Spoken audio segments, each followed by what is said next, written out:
ఇవాళ జరిగే under-19 Asia cup ఫైనల్లో భారత్ దాయాది పాకిస్తాన్తో తలపడనుంది. ఓవైపు ఫేవరెట్ భారత్ తన సూపర్ ఫామ్ కొనసాగించాలని భావిస్తుంటే పాకిస్తాన్ ప్రత్యర్థిని కట్టడి చేసి కప్ దక్కించుకోవాలని ప్రయత్నిస్తుంది. అయితే బౌలింగ్, బ్యాటింగ్ విభాగాల్లో టీమిండియాది పైచేయిగా కనిపిస్తోంది. అండర్-19 ఆసియా కప్లో వరుస విజయాలతో జోరు మీదున్న యువ భారత్ కీలక పోరుకు సిద్ధమైంది. ఇవాళ జరిగే ఫైనల్లో చిరకాల ప్రత్యర్థి పాకిస్తాన్తో భారత్ తలపడనుంది. ఇరు జట్ల బలాబలాలను చూస్తే ఆయుష్ మాత్రే నాయకత్వంలోని భారత జట్టే ఈ మ్యాచ్లో ఫేవరెట్.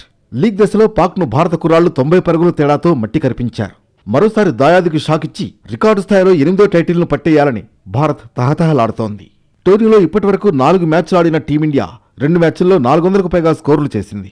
బ్యాటర్లు వైభవ్ సూర్యవంశీ, అభిజ్ఞాన్ కుందు సూపర్ ఫామ్లో ఉన్నారు. యూఏఈపై వైభవ్ 95 బంతుల్లోనే 171 పరుగులు చేయగా మలేసియాపై అభిజ్ఞాన్ డబుల్ సెంచరీ బాదాడు. మిడిల్ ఆర్డర్లో ఆరోన్ జార్జ్ నిలకడగా రాణిస్తుండగా కాన్షిక్ చౌహాన్ ఫినిషింగ్ టచ్ ఇస్తున్నాడు. లీగ్ స్టేజ్లో పాక్పై 25 బంతుల్లో 38 పరుగులు చేసిన కెప్టెన్ ఆయుష్ మాత్రే నుంచి టీమిండియా భారీ ఇన్నింగ్స్ ఆశిస్తోంది. బౌలింగ్ విషయానికొస్తే పేసర్ దీపేష్ దేవేంద్రన్ భారత్కు కీలకం కానున్నాడు.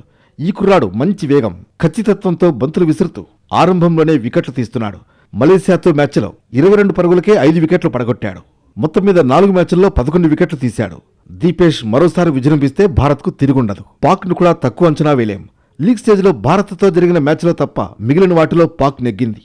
సెమీస్లో డిఫెండింగ్ ఛాంపియన్ బంగ్లాదేశ్ను 121కే ఆలౌట్ చేసి 16.3 ఓవర్లోనే లక్ష్యాన్ని ఛేదించింది. ఓపెనర్ సమీర్ మిన్హాస్పై భారత బౌలర్లు ప్రత్యేక శ్రద్ధ పెట్టాల్సిన అవసరం ఉంది. ఎందుకంటే టోర్నీలో 299 పరుగులతో ఇతనే టాప్ స్కోరర్గా ఉన్నాడు. పేసర్ అబ్దుల్ సుభాన్ బంతితో అదరగొడుతున్నాడు. 3 మ్యాచ్ల్లోనే 11 వికెట్లు తీసిన సుభాన్ను భారత బ్యాటర్లు సమర్థంగా ఎదుర్కొంటే విజయం మన జట్టునే వరిస్తుంది.